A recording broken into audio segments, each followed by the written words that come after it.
The air in Southwood Forest was different. Not just cleaner, crisper than the city smog we'd left behind, but heavier, laden with an ancient, watching stillness. 11 of us, a boisterous, optimistic crew, had spilled out of 3 packed cars, eager for a weekend of crackling fires, toasted marshmallows, and shared laughter under the stars.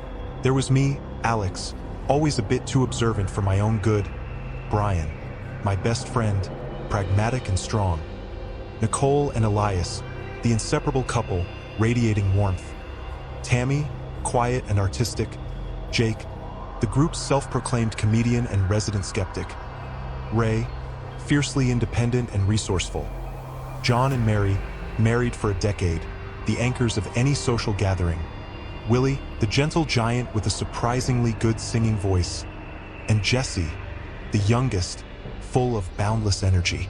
Our first day and night were idyllic, almost a parody of a perfect camping trip.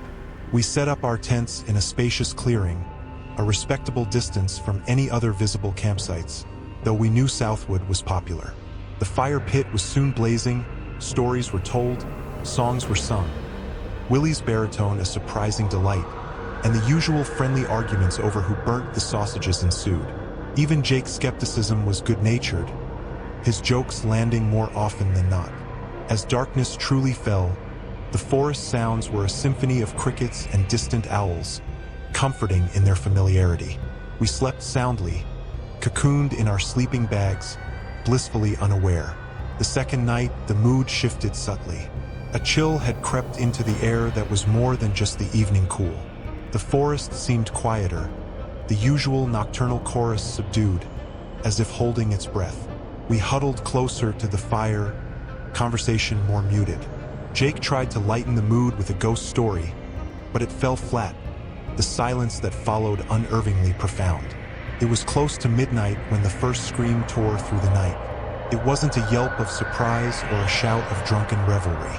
This was a sound of pure, unadulterated terror, high-pitched and ragged, abruptly cut short. We froze, every head snapping up, eyes wide in the flickering firelight. What the hell was that? Jake whispered, his usual smirk gone. Sounded like someone in trouble.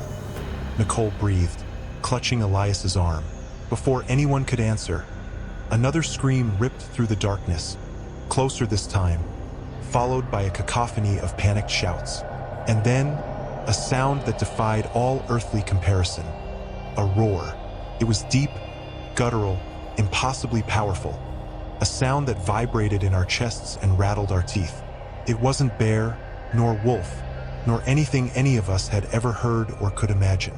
It was primal, filled with a terrifying, savage hunger. More screams, a desperate chorus of them, then the sickening, wet, tearing sounds. Sounds I'd only ever heard in the goriest of horror films. But this was real, echoing through the ancient trees, accompanied by that blood-curdling roar, again and again. They're being attacked, John yelled, scrambling to his feet, his face pale. We have to do something. Do what? Brian countered, his voice tight with fear but firm. Run in there with what?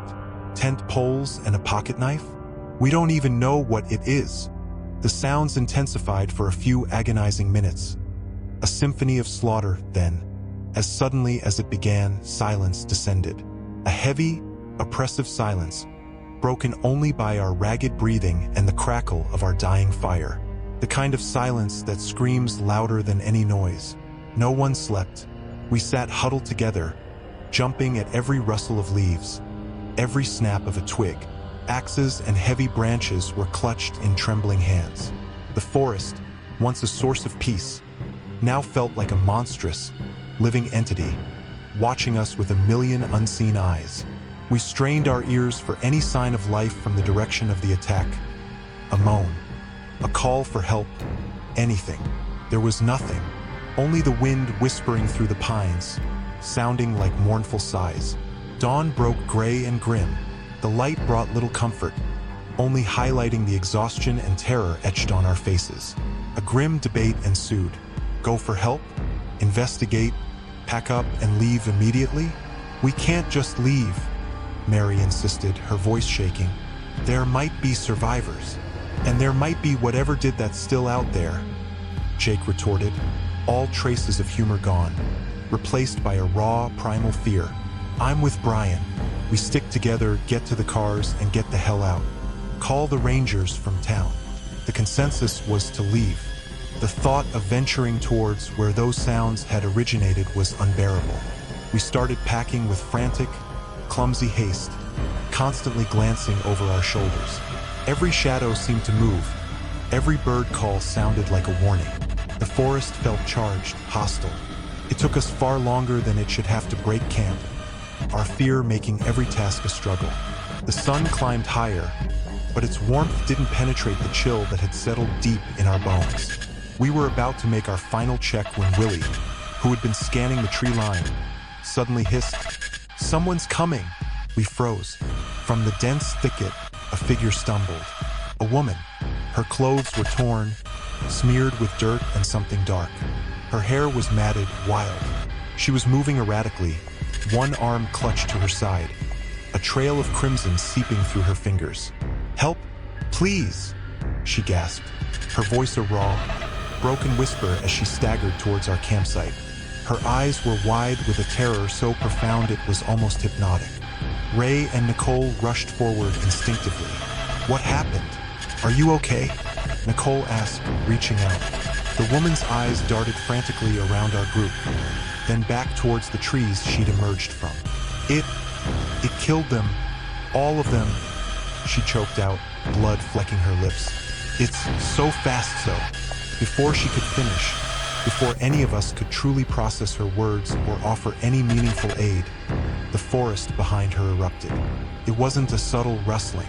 It was an explosion of movement, a dark shape, impossibly large, detaching itself from the shadows with terrifying speed. It was a blur of matted fur, corded muscle, and something that glinted like wet obsidian. One moment the woman was there, reaching out, her face a mask of desperate hope. The next, something immense and powerful, something with claws like scythes, slammed into her from the side. There was a sickening thud, a choked gasp. We watched, paralyzed by a horror that transcended fear, that rooted us to the spot like terrified statues. The creature, for it could only be described as such, was a nightmarish fusion of predator archetypes, yet wholly unique. It stood on two powerful digitigrade legs, its torso thick and hunched. Long, disproportionate arms ended in splayed talons, dripping with the woman's blood. Its head was elongated, a snout full of needle-like teeth bared in a silent snarl, and its eyes glowed with a faint, malevolent luminescence, like embers in the deep dark. It didn't just grab her, it seized her, with a sound like canvas ripping, a guttural, wet tearing noise that echoed the horrors of the previous night. It lifted her effortlessly. Her scream was cut short, replaced by a gurgling, choking sound. And then, directly in front of our horrified eyes, under the indifferent morning sun, it began to rip her apart. The sheer, brutal violence of it was indescribable, yet seared into my memory. Limbs were torn, flesh shredded. Blood arced through the air, splattering the leaves, the ground, and the very air we breathed. It was a frenzy of savage, unthinking destruction, accompanied by low, wet growls and the sickening crunch of bone. Jessie screamed a high, piercing sound that finally broke the spell of our paralysis. "Run!" Brian bellowed, his voice cracking. Chaos erupted. We scattered, terror lending wings to our feet. There was no plan, no thought, only the primal urge to escape the abomination that was feasting mere yards away. I saw Jake stumble, his face ashen. Tami was sobbing uncontrollably as Elias pulled her along. John and Mary ran hand in hand, their faces masks of disbelief. I ran blindly, stumbling over roots and branches whipping at my face. The creature's horrific sounds, the tearing and the feasting, were still audible behind us, a grotesque soundtrack to our flight. I risked a glance back. It had lifted its blood-soaked head, those terrible, glowing eyes swiveling, fixing on our fleeing forms. It let out that same blood-curdling roar from the night before, a sound that promised pursuit, promised death. Then it dropped what remained of the woman and charged. The speed was terrifying. It covered ground with loping, unnatural strides, branches snapping, undergrowth parting before it like water. "Split up," Brian yelled. "It can't get us all." It was a desperate, perhaps foolish tactic, but we did it. I veered sharply left, Brian close behind. Nicole and Elias went right. The others scattered in a fan, a desperate attempt to confuse the hunter. I could hear it crashing through the trees, sometimes to my right, sometimes to my left. A scream, abruptly silenced. Tami. My stomach lurched.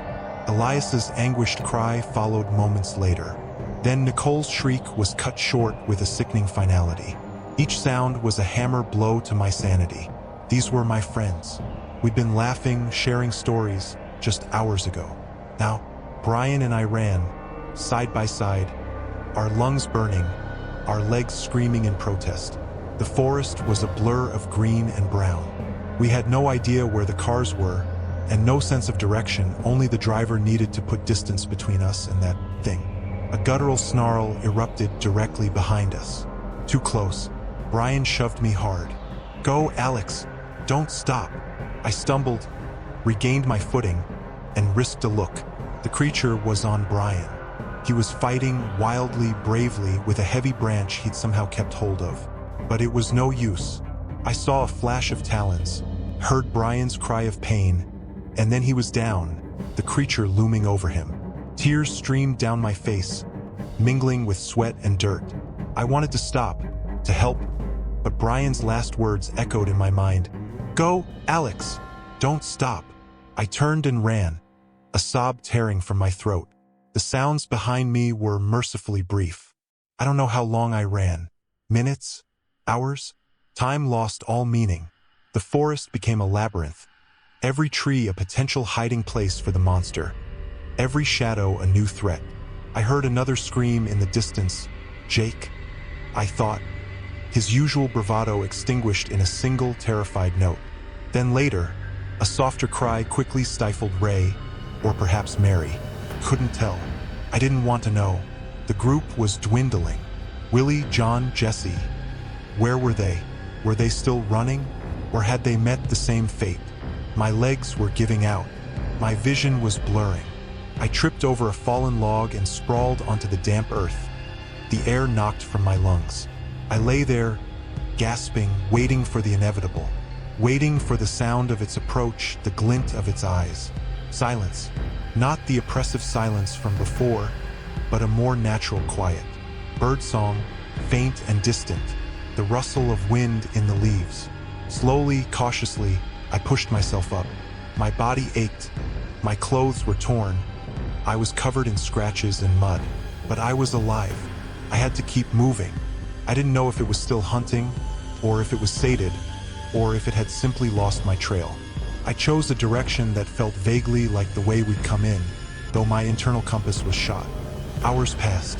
The sun began to dip, painting the sky in hues of orange and purple, colors that usually brought peace, but now only heralded the approach of another night, another reign of terror. I was exhausted, dehydrated, and utterly broken. Just as despair threatened to consume me, I saw it. Through a break in the trees, a glint of metal. A car. Not our cars, but a car, parked haphazardly on a narrow, overgrown track I hadn't even realized was a road. Hope, a fragile, desperate thing, surged through me. I stumbled towards it, my heart pounding. The windows were grimy, but I could see keys in the ignition. Unlocked. It was an old pickup, battered and rusty, but it was a chance. As I fumbled with the door handle, a sound made my blood run cold. A low growl from the edge of the trees I just emerged from. It was there, watching me. I didn't look, couldn't. I wrenched the door open, threw myself inside, slammed it shut, and fumbled for the keys. My hands were shaking so violently I could barely grasp them. The engine coughed, sputtered, died. No, no, no! I whimpered, tears blurring my vision again. Another growl closer, a heavy thud against the side of the truck. It was testing it, circling. I turned the key again, praying to any god that might be listening. The engine caught, roared to life with a protesting screech. I slammed the truck into gear, floored the accelerator. The tires spun on the loose gravel, then caught. The truck lurched forward. I saw it in the rearview mirror then, a monstrous silhouette against the darkening trees, its eyes burning like malevolent stars. It lunged, a clawed hand scraping along the tailgate with a shriek of metal, but the truck was picking up speed. I drove like a madman, bouncing over the rutted track, branches scraping the paintwork. I didn't slow down, and didn't look back again until I hit a paved road, signs of civilization appearing like beacons in the encroaching darkness.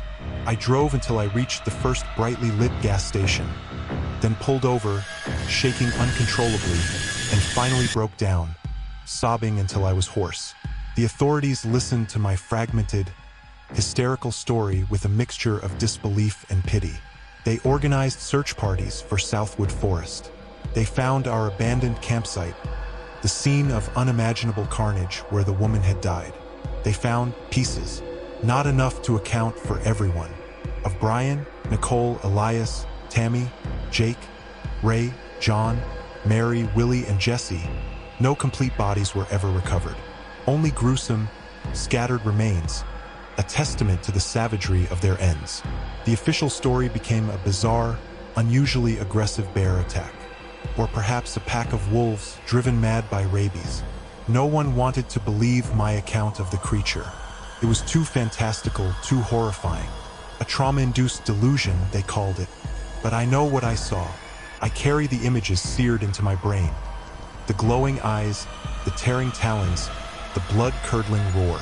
I see them every time I close my eyes. Southwood Forest holds a secret, a dark, ancient predator that slumbers and wakes to hunger. 10 of my friends went into those woods with me. Only I came out.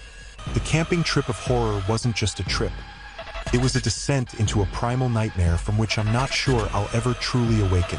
And sometimes, in the dead of night, when the wind howls just right, I think I can still hear its roar, echoing in the deepest, darkest corners of my mind.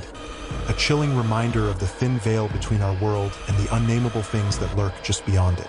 And I know, with a certainty that freezes my soul, that it's still out there, waiting, hungry,